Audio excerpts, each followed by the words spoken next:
Сен экөөбүздүн атабыз, бир тууганыбыз, апабыз, карындашыбыз эртең менен ыймандуу болуп, кечинде капыр болуп аткандыр.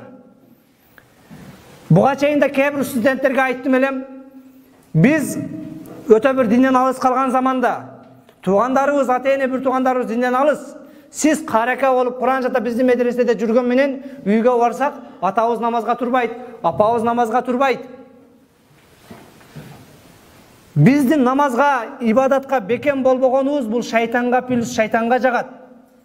Урматтуу студенттер, эгер пайгамбарга болгон сүйүүбүз чын болуп, бүгүнкүдөй пайгамбарды эскерип, пайгамбарга болгон мухаббатыбыз күчөп турган учурда келгиле бир семьядан бир адам жок дегенде, пайгамбар сахаба шайтанга каршы туралы. Пайгамбардын сүннөтүнө бекем бололу.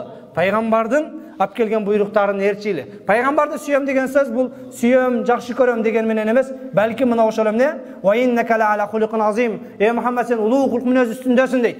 Пайгамбар өзүнүн куту хадисинде ва иннама буису ли утаммима макаримал ахлак. Адеп ахлакты жогорку деңгээлге алып келиш үчүн, чыгарыш үчүн келдим дейт. Демек, пайгамбардын жөнөтүлүү максаты, бизге келүү максаты. Ва иннама буису ли Иннама нахну ма'шарал анбия буисна муаллиман. Биз пайгамбарлар жамааты мугалим болуп, агай болуп жөнөтүлдүк дейт.